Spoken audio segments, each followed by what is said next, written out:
നമസ്കാരം, ഞാൻ ഡോക്ടർ തൃഷ്ണ, medical director, സമത്വം.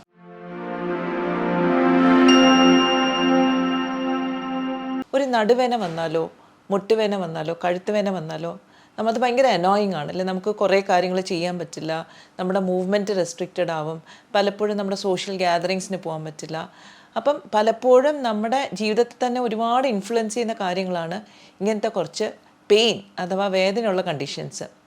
ഇതെല്ലാം പലപ്പോഴും ഒരു ഡീജനറേറ്റീവ് കണ്ടീഷൻ്റെ ലക്ഷണങ്ങളാണ്.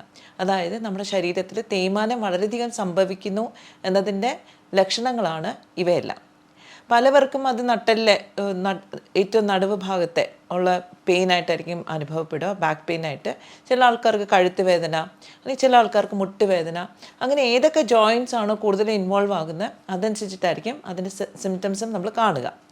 പണ്ട് കാലത്ത് നമ്മൾ വിചാരിച്ചിരുന്നത് എന്താണെന്ന് വെച്ചാൽ ഡീജനറേറ്റീവ് ഡിസീസസ് എന്ന് പറഞ്ഞാൽ ഒരു പ്രായം കഴിഞ്ഞിട്ട് വയസ്സാകുന്നതിൻ്റെ ഒരു ലക്ഷണമാണ്. അതായത് ഒരു 60 വയസ്സ് 70 വയസ്സൊക്കെ ആകുമ്പോഴത്തേക്ക് പയ്യെ മുട്ടുവേദനയൊക്കെ തുടങ്ങും.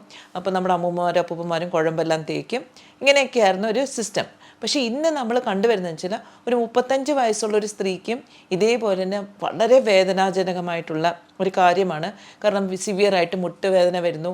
എനിക്കിപ്പോൾ ഒരു ലേഡിയുണ്ട്, പുള്ളിക്കാരിക്ക് 27 വയസ്സേ ഉള്ളൂ, കല്യാണം കഴിച്ച് 2 ചെറിയ കുട്ടികളാണ്. പക്ഷേ പുള്ളിക്കാരുടെ മുട്ടിൽ ഒരുപാട് തേയ്മാനമുണ്ട്, തീരെയും നടക്കാൻ ബുദ്ധിമുട്ടാണ്. അപ്പോൾ സ്വാഭാവികമായിട്ടും ഫാമിലിയുടെ റെസ്പോൺസിബിലിറ്റീസ് ചെയ്യാൻ പറ്റുന്നില്ല, വർക്ക് ചെയ്യുന്നുണ്ട്, വർക്കിനെയും അത് ബാധിക്കുന്നു. ആൻഡ് മെൻ്റലി പുള്ളിക്കാരി ഭയങ്കര ഡിപ്രസ്ഡ് ആണ്. കാരണം നമുക്ക് നടക്കാൻ പറ്റുന്നില്ല, അല്ലെങ്കിൽ നമുക്ക് ഫ്രീ ആയിട്ട് കാര്യങ്ങൾ ചെയ്യാൻ പറ്റുന്നില്ല. പ്രത്യേകിച്ചും നമ്മളൊരു യങ് ഏജിലാകുമ്പോഴത്തേക്ക് അത് നമ്മൾ മാനസികമായിട്ടും ഒരുപാട് ബുദ്ധിമുട്ടിലാക്കുന്ന ഒരു കാര്യമാണ്.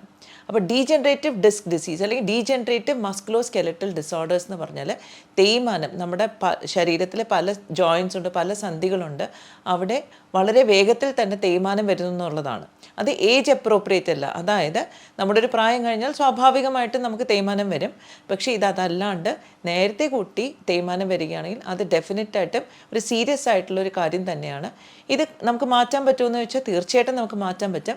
കാരണം ഇങ്ങനെ ഒരു ആക്സിലറേറ്റഡ് ആയിട്ടുള്ളൊരു ഡീജനറേഷൻ വരുന്നത് പലപ്പോഴും നമ്മുടെ ജീവിതശൈലിയിൽ നിന്ന് തന്നെയാണ്. അതിന് ഫസ്റ്റ് കമ്പോണൻറ്റ് നമ്മൾ ശ്രദ്ധിക്കേണ്ടത് ഓവർ യൂസ് ആണ്. അതായത് നമ്മൾ ഓവറായിട്ട് നമ്മൾ ആ ജോയിൻറ്റിന് ഉപയോഗിക്കുന്നുണ്ടോ എന്ന് നമ്മൾ ശ്രദ്ധിക്കണം. പലപ്പോഴും നമ്മൾ ഹിസ്റ്ററി എടുക്കുന്ന സമയത്ത് നമ്മൾ മനസ്സിലാക്കുന്ന ഒരുപാട് സ്പോർട്സിൽ എൻഗേജ് ചെയ്യുന്നവർ, അത്ലീറ്റ്സിൽ ഒക്കെ അവരുടെ ന്യൂട്രീഷൻ അവരുടെ എക്സസൈസ് അനുസരിച്ച് ബാലൻസ് ചെയ്തില്ലെങ്കിൽ പലപ്പോഴും ഒരു മിഡിൽ ഏജ്ഡ് ആകുമ്പോൾ അല്ലെങ്കിൽ ഒരു 30 വയസ്സൊക്കെ ആവുന്ന സമയത്ത് നമുക്ക് ഡീജനറേഷൻ കണ്ടുവരുന്നു. പിന്നെ ഇത് കൂടാണ്ട് ഒരുപാട് ടെൻഷൻ അനുഭവിക്കുന്നവർ, ഒരുപാട് സ്ട്രെസ് അനുഭവിക്കുന്നവർ, റെസ്റ്റ് ഇല്ലാതെ ഓടി നടക്കുന്നവർ, ഫിസിക്കൽ ഇഞ്ചുറി ആകാം, മെൻ്റൽ സ്ട്രെസ് ആവാം, ഇതെല്ലാം അനുഭവിക്കുന്നവർക്ക് ഈ ഡീജനറേഷൻ അല്ലെങ്കിൽ തേയ്മാനം എന്ന് പറയുന്ന പ്രോസസ്സ് വളരെ സ്പീഡപ്പ് ചെയ്യുന്നു. അത് വേദന എന്ന് പറയുന്നത് ശരിക്കും പറഞ്ഞാൽ നമുക്ക് വളരെ അസഹ്യമായിട്ടുള്ളൊരു വേദനയിലേക്ക് അത് പോകും. അത് നിരന്തരമായിട്ടുള്ളൊരു വേദന. പലപ്പോഴും ഒരു ഇൻഫ്ലമേറ്ററി കണ്ടീഷൻ ആണെങ്കിൽ, അല്ലെങ്കിൽ ഒരു ഇൻഫ്ലമേഷൻ കൊണ്ടുണ്ടാകുന്ന വേദനയാണെങ്കിൽ കാലത്തിനനുസരിച്ച് ചിലപ്പോൾ തണുപ്പ് കാലത്തായിരിക്കും ട്രിഗർ ചെയ്യുന്നത്, ആ സമയത്തേ ഉണ്ടാവുള്ളൂ. പക്ഷേ ഈ ഡീജനറേഷൻ എന്ന് പറയുന്ന വേദന എന്നും നിലനിൽക്കുന്നു. And it is very painful and debilitating.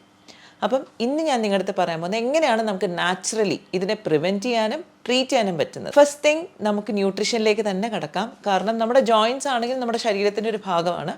അപ്പോൾ ജോയിൻറ്റിൻ്റെ ഇപ്പം ഡിസ്ക് ആണെങ്കിൽ, അതായത് 2 വേർട്ടിബ്ര, നമ്മുടെ സ്പൈനിലെ 2 എല്ലുകളുടെ ഇടയിൽ ഒരു കുഷനിങ് ഉണ്ട്, അതാണ് നമ്മുടെ ഡിസ്ക് എന്ന് പറയുന്നത്. അതേപോലെ തന്നെ നമ്മുടെ മുട്ടുകാലിൻ്റെയും 2 ബോണിൻ്റെ ഇടയ്ക്ക്, ഈ ബോൺ തമ്മിൽ കണക്ഷൻ ഇല്ല, ടച്ച് ചെയ്തല്ലേ ഇരിക്കുന്നത്, അതിനിടയ്ക്കൊരു കുഷനുണ്ട്, കാർട്ടിലേജ് എന്നാണ് അതിന് പറയുന്നത്. അപ്പോൾ ഇത് നമ്മുടെ എല്ലിൻ്റെ അത്രയും തന്നെ കട്ടിയുള്ളതല്ല, പക്ഷേ എല്ലിൻ്റെ തന്നെ കുറച്ച് പ്രോപ്പർട്ടീസൊക്കെ ഉള്ള ഒരു ടിഷ്യൂ ആണ്. കാർട്ടിലേജിൻ്റെ പ്രത്യേകത എന്താണെന്ന് വെച്ചാൽ 2 എല്ല് തമ്മിൽ ഒരയുമ്പോഴത്തേക്ക് അതിൽ ഒരസി തേയ്മാനം വരാതിരിക്കുക എന്നുള്ളതാണ് ഈ കാർട്ടിലേജ് ഓരോ എല്ലുകളുടെയും ഇടയ്ക്ക് വെക്കുന്നതിൻ്റെ ഉദ്ദേശം. പക്ഷെ പലപ്പോഴും നമ്മൾ ഓവർ യൂസേജ് ചെയ്യുന്ന സമയത്ത് അതും ആവശ്യത്തിന് ന്യൂട്രിയൻസ് നമ്മൾ ഭക്ഷണത്തിൽ കിട്ടിയില്ലെങ്കിൽ ഈ കാർട്ടിലേജ് തേഞ്ഞു പോകാനായിട്ടുള്ള സാധ്യതയുണ്ട്. ഇത് പ്രത്യേകിച്ചും നമ്മുടെ ലോങ് സിറ്റിംഗ് ജോബിലിരിക്കുന്നവർ, അതായത് ഒരു കമ്പ്യൂട്ടറിൻ്റെ മുമ്പിൽ മണിക്കൂറുകളോളം ഒരേ പോസ്ചറിലിരുന്ന് പ്രവർത്തിക്കുന്നവർക്ക് ഇത് ഭയങ്കരമായിട്ട് അവരെ എഫക്റ്റ് ചെയ്യും. കാരണം ഒരേ പോസ്ചറിൽ ഇരിക്കുന്ന സമയത്ത് നമ്മുടെ സ്പൈനിലേക്കുള്ള നമ്മുടെ വെയിറ്റ് ബെയറിങ് നടക്കുന്നു. അതുമൂലം ഈ ജോയിൻറ്റ്സ് തമ്മിലുള്ള ഒരു ഫ്രിക്ഷനും കൂടി അത് കാരണമുള്ള കാർട്ടിലേജിൻ്റെ ഡീജനറേഷനും നടക്കുന്നു. അപ്പം നമ്മൾ അനുഭവപ്പെടുന്ന ഒരു നടുവേനയായിട്ട് മാറാത്തൊരു കഴുത്തുവേനയായിട്ടോ മുട്ടുവേനയൊക്കെ ആയിരിക്കാം. പക്ഷേ ഇതിൻ്റെ എല്ലാം അണ്ടർലൈൻ കാരണം ഡീജനറേഷനാണ്. ന്യൂട്രീഷനിൽ നമ്മൾ പ്രത്യേകം ശ്രദ്ധിക്കേണ്ട ഒരു കാര്യം എന്ന് പറഞ്ഞാൽ നമുക്ക് എല്ലിൻ്റെ ബലം നമ്മൾ മെയിൻറ്റെയിൻ ചെയ്യണം. വൈറ്റമിൻ ഡി, കാൽഷ്യം ഇത് വളരെ ഇമ്പോർട്ടൻ്റ് ആണ്. പലവരിലും നമ്മൾ ഇന്ന് വൈറ്റമിൻ ഡി ഡെഫിഷ്യൻസി ഒരു പാൻഡമിക് പോലെയാണ്. മിക്കവർക്കും വൈറ്റമിൻ ഡി ഡെഫിഷ്യൻസി ഉണ്ട്.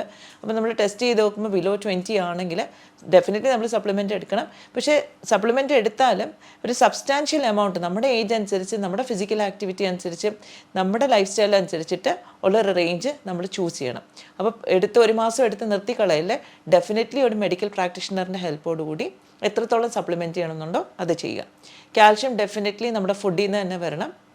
പലപ്പോഴും നമ്മൾ ലാക്ടോസ് ഇൻടോളറൻസ് ഉള്ളവർക്ക്, അല്ലാതെ പാലിലും ഉൽപ്പന്നങ്ങളും എടുക്കാൻ പറ്റാത്തവർക്ക് കാൽഷ്യം ചിലപ്പോൾ കുറവ് വരുന്നു ഫുഡിൽ നിന്ന്.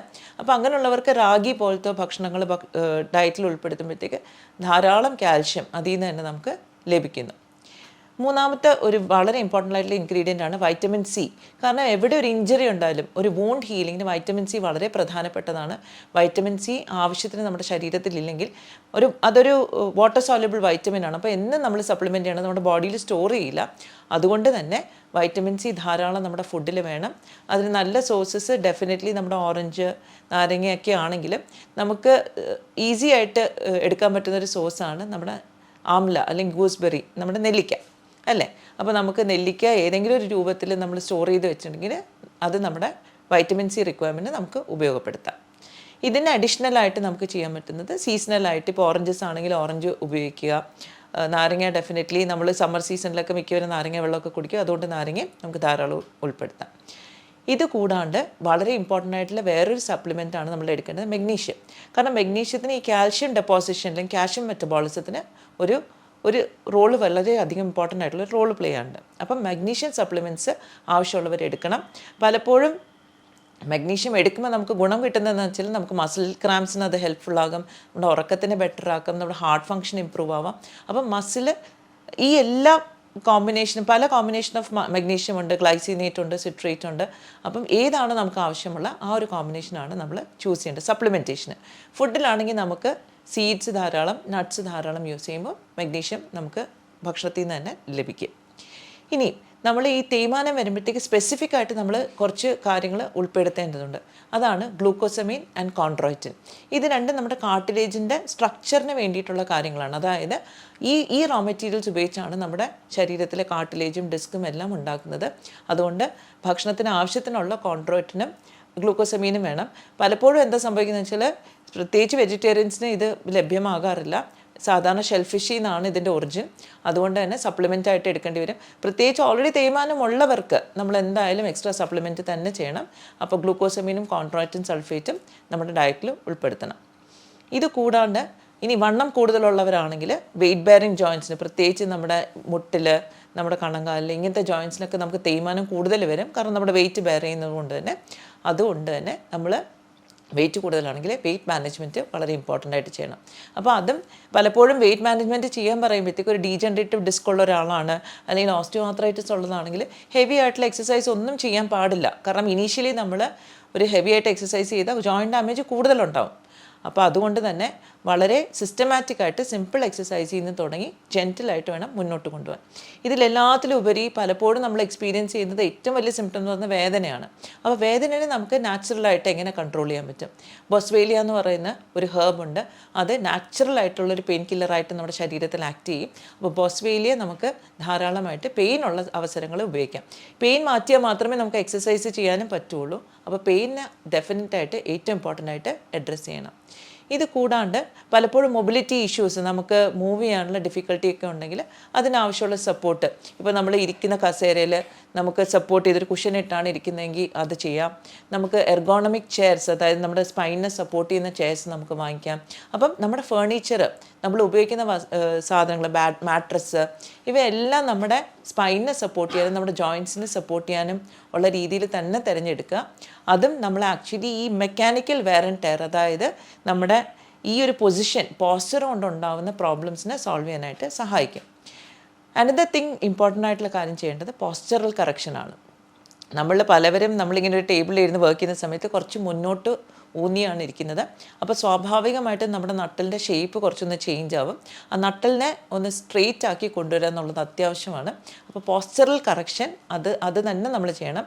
അതിന് വേണ്ടിയിട്ട് വളരെ ഇഫക്റ്റീവായിട്ട് തെറപ്യൂട്ടിക് യോഗയിലെ പ്രോട്ടോക്കോൾസ് ഉണ്ട്. കൂടാതെ ചില സ്പെസിഫിക് എക്സസൈസസ് ഉണ്ട്, അതും നമ്മൾ ട്രെയിൻ ചെയ്യണം. അപ്പം ഇതിൻ്റെ ഒരു ട്രീറ്റ്മെൻറ്റ് എന്ന് പറയുന്നത് ഡെഫിനറ്റ്ലി നമ്മൾ ആദ്യം തന്നെ നമ്മുടെ ഡയറ്റ് നമ്മൾ ശ്രദ്ധിക്കണം. ന്യൂട്രിയൻസ് വളരെ അത്യാവശ്യമാണ്. കൂടാണ്ട് ഇതിനനുസൃതമായിട്ടുള്ള കുറച്ച് എക്സസൈസസും ചെയ്യണം.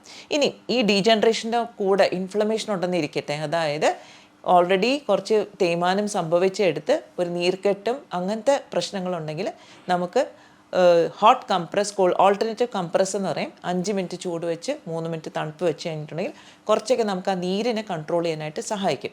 നീർക്കെട്ട് വരുന്ന സമയത്ത് ദാറ്റ് മീൻസ് അവിടെ ആക്റ്റീവായിട്ടൊരു ഇൻഫ്ലമേഷൻ ആണ് നടക്കുന്നത്.